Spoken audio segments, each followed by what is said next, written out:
Draco Malfoy and the Mortifying Ordeal of Being in Love. Written by isthisselfcare. Narrated by SEP. Chapter 3. House Call by Genius Inventor. Draco's Eagle Owl was given a decent workout in the coming days as Draco and Granger negotiated back and forth on a few of the recommendations that he'd made.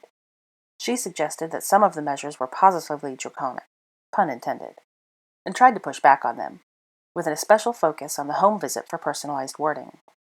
Eventually, Draco pulled out his most severe quill and composed the following. Granger.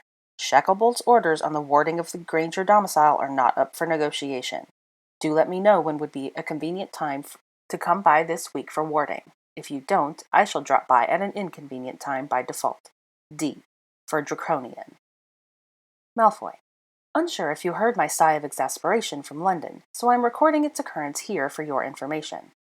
I am more than capable of improving the warding to my own property, or of hiring a warding firm, but if Shacklebolt is insisting on your particular expertise, so be it. See my schedule for options. I have just updated it. NB. They are very few.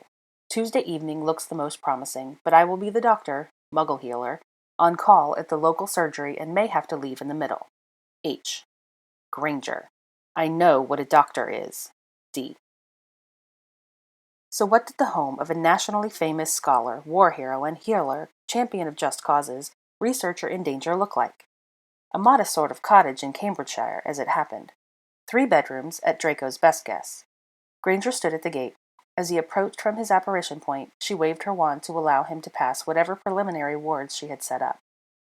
What's wrong with your face? She asked Draco, near the gate. Always to the point, was Granger. Bludger, said Draco. Oh, looks bad. It probably did, too. Zabini had a mean swing. As he neared the gate, Draco saw Granger scrutinizing the injury with a well-practiced eye.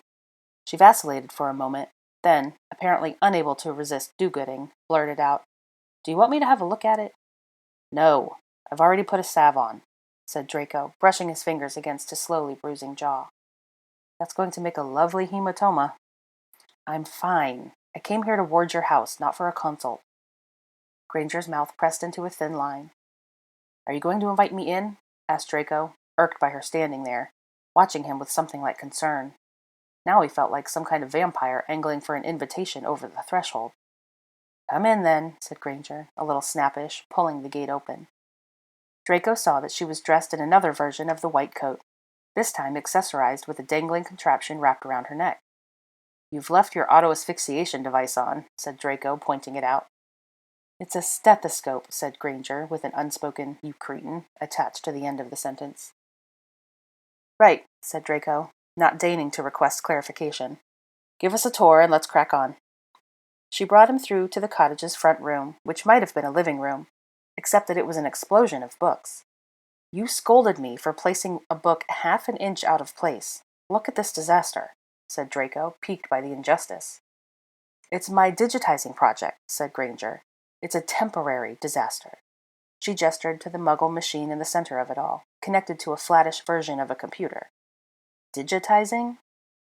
Yes, preserving magical knowledge through Muggle means, as I'm growing tired of lugging enormous books about, of finding irreparably damaged or lost material because some idiot spilled tea on a page 20 years ago, and of having to search for things through an ancient record cards like it's 1855. It's a pet project for my rarest volumes. Unfortunately, I haven't had much time to dedicate to it as I'd like. She brought Draco through to the kitchen, a rather Muggle space save for the variety of magical plants explosively taking over the window ledges and various potions aglow here and there. There might have been something magical slowly brewing in a cauldron at the hearth, but she swept him past it. Conservatory? Asked Draco as they moved to the next room. Granger regarded him like he had just confirmed what a posh twat he was. A conservatory? This isn't Ascot House. The letting agent called it a sunroom. That seemed an optimistic appellation to Draco, who watched January sleet begin to drizzle against the glass ceiling with skepticism.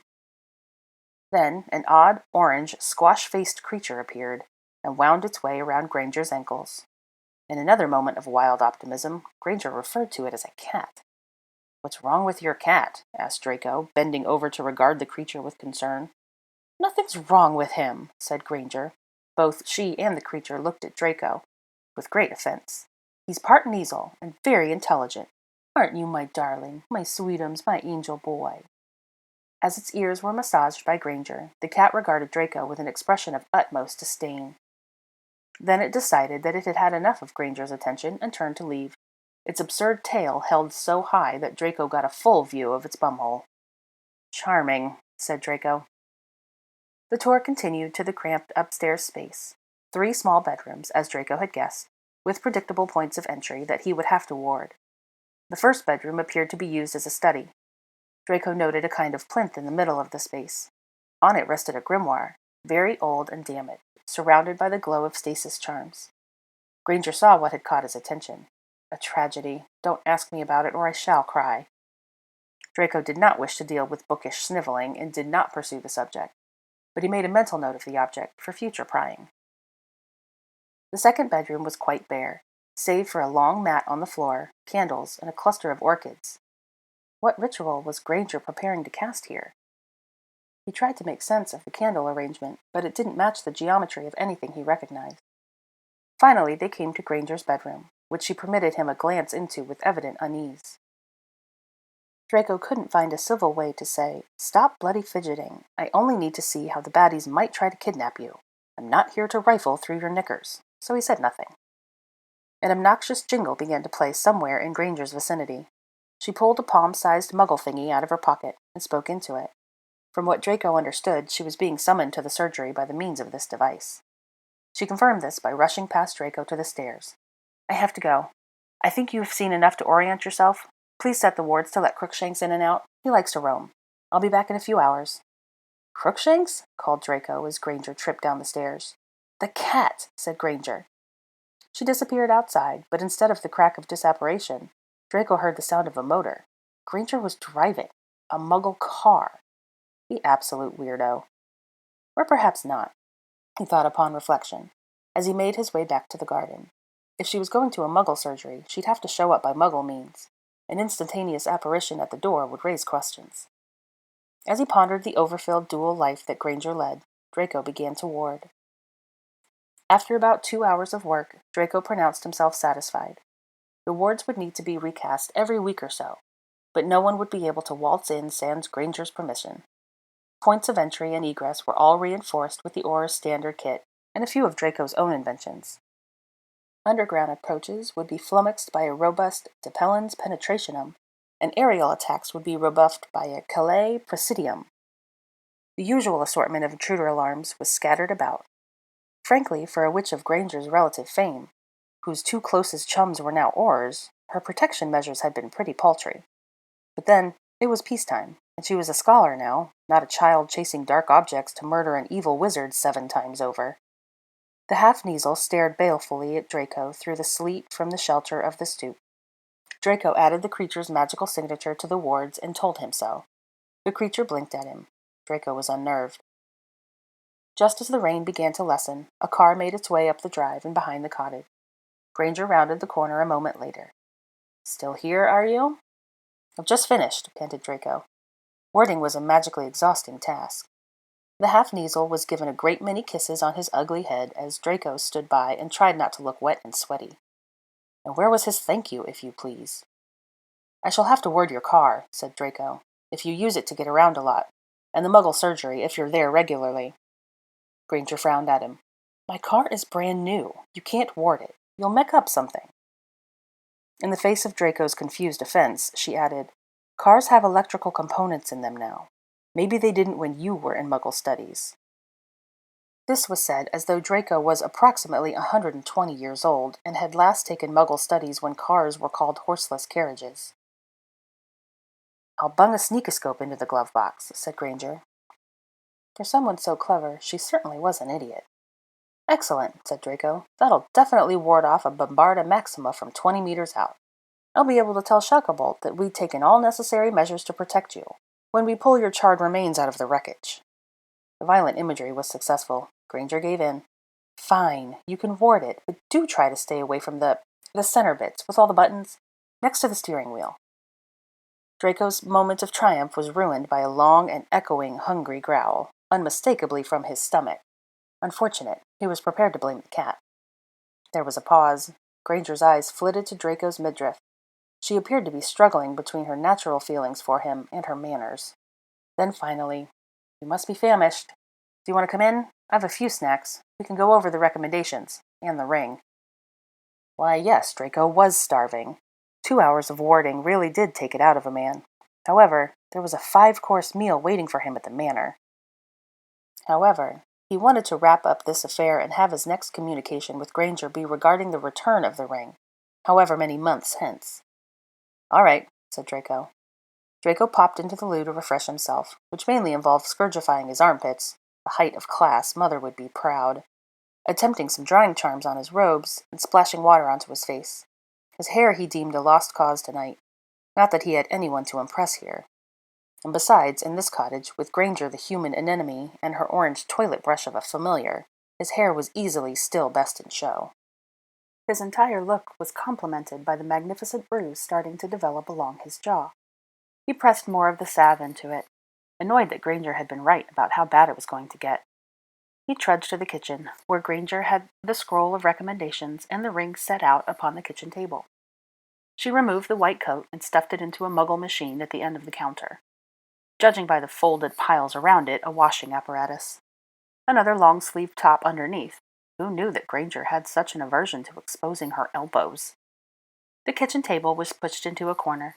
Draco therefore took a chair next to Granger. From this vantage, far closer than he'd been to her at any point previously, he noted that she was in possession of a decent pair of tits. However, Granger chose that moment to unravel the scroll, now liberally scribbled with question marks and counter-suggestions. And Draco was unable to feel attracted because he was being suffocated by waves of swat. "Some of my principal concerns," said Granger, nodding her chin towards the parchment, which promised a long and arduous evening of argument. "But first, let's eat something."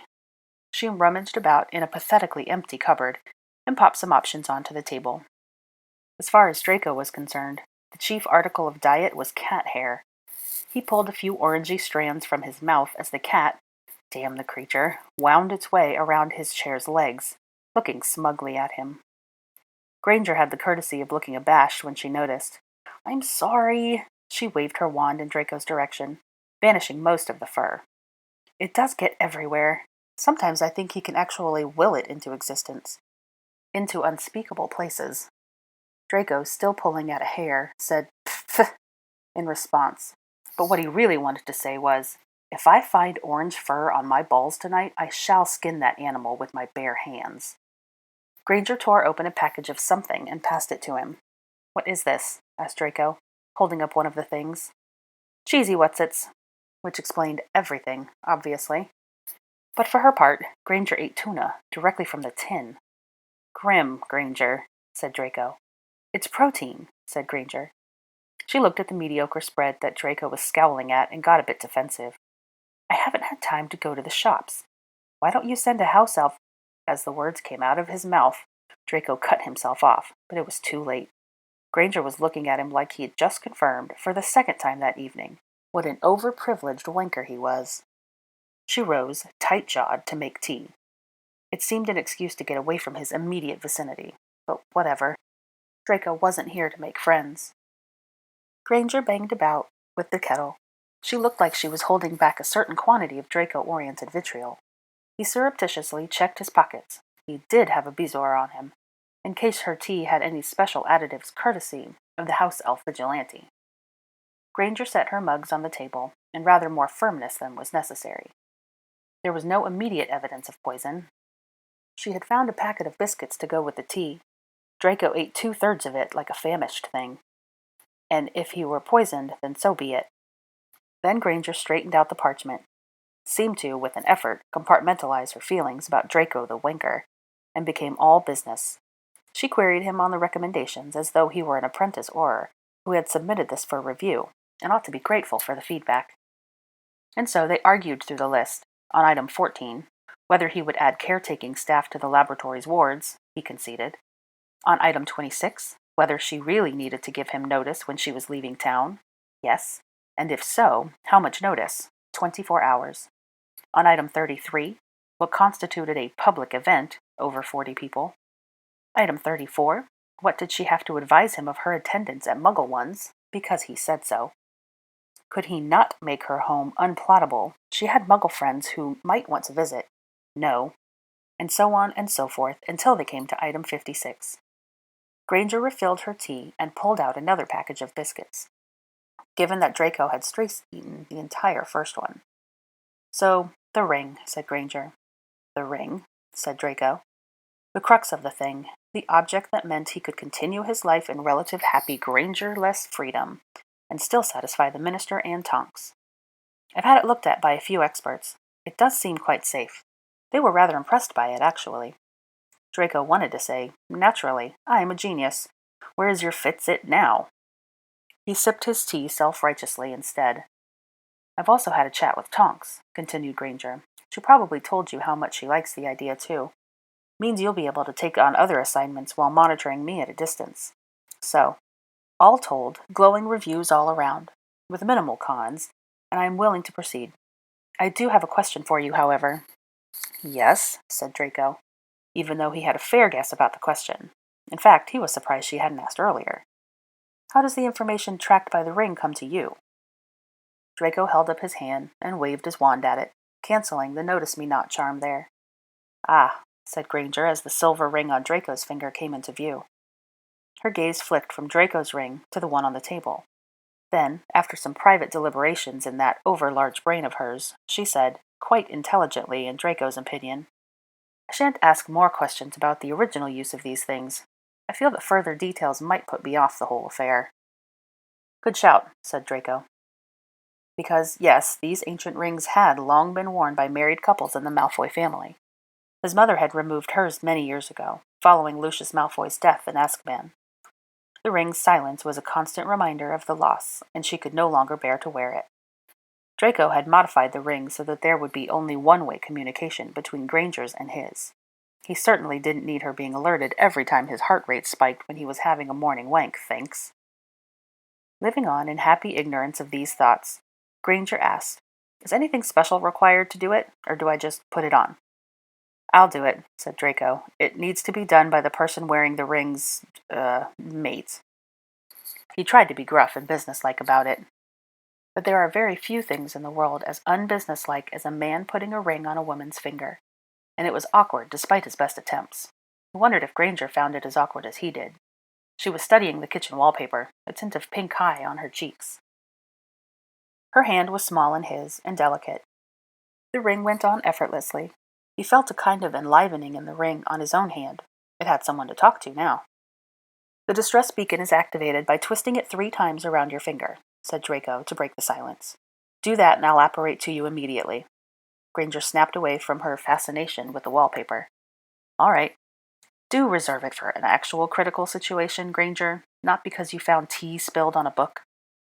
I'm very much hoping I'll never have to use it at all. She looked at the ring glinting on her hand. At least the thing didn't immediately try to kill me. Don't get too comfortable. It could be playing a long game. Draco tapped the scroll they had discussed ad nauseum, integrating the scribbled results of their back and forth into a clean version. Then he created a duplicate for her. Now that we finalize this, you must stick with it.